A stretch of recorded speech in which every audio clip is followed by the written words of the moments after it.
Y con una aplastante mayoría se resolvió en Cámara de Diputados iniciar el proceso de juicio político a 3 ministros de la Corte Suprema de Justicia. Ahora hay que ver si la matemática se cierra en Cámara de Senadores. Por de pronto, Miguel Óscar Bajac, Sindulfo Blanco y César Garay Zucorillo deberán ir al banquillo de los acusados. No ha trabajado para que la justicia llegue a todos.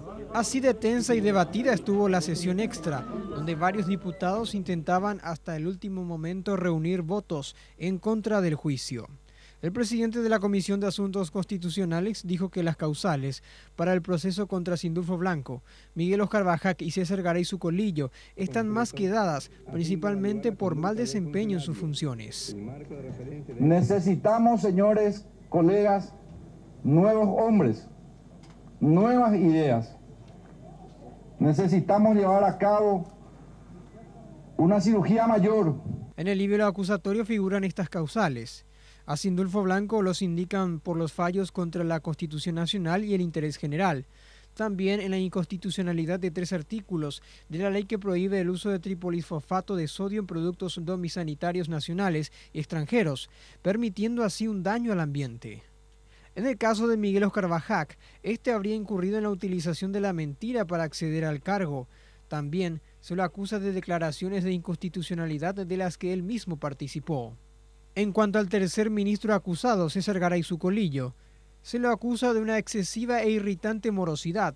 También lo calificaron de inoperante en la producción de fallos. El diputado Eusebio Alvarenga reforzó estas acusaciones. No hicieron otra cosa sino posibilitar la libertad de un delincuente peligroso que a unos días, unos meses nomás fue protagonista de un horrendo crimen, triple crimen.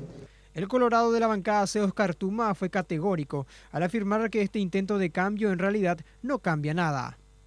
Podemos elegir a la mejor de las personas, pero esas personas no van a estar ajenas a las presiones políticas, no van a estar ajenas a las presiones mediáticas o a diferentes sectores de la sociedad. Así estuvo la votación. 59 diputados votaron a favor del juicio político a Sindulfo Blanco. En contra estuvieron 15 y 3 abstenciones. En el caso de Óscar Bajac, 57 a favor del juicio, en contra 18 y 2 abstenciones. Para César Garay Zucorillo hubo 58 votos a favor del juicio, en contra 17 y 2 abstenciones. El salvado fue el ministro del Tribunal Superior de Justicia Electoral, Alberto Ramírez Zambonini, quien no tuvo ningún voto a favor del juicio, 32 en contra y 45 abstenciones.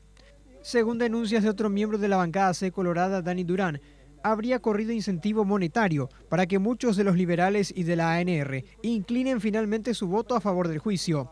Al respecto, el diputado Carlos Portillo recriminó a sus colegas y sostuvo que él es hombre de palabra, firme, de principio a fin, con el no al juicio. Se ha firmado el documento, Curi. Hanna y medio en contra de los colegas que no firmaron.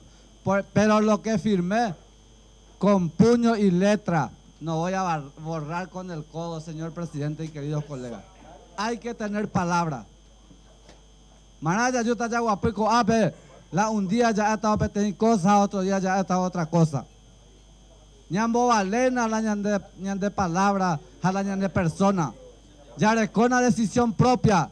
El pueblo pide eso. En principio la votación estuvo dividida y el debate tuvo de todo, pues incluso algunos tildaron a este proceso de una parodia sin razón, similar a lo ocurrido con el juicio político al expresidente de la República, Fernando Lugo. Según el titular de diputados, Hugo Velázquez, lo resuelto iba a ser enviado en el transcurso de la tarde del Senado, que deberá analizar en comisiones y luego en plenaria fijar o no fecha para iniciar el juzgamiento.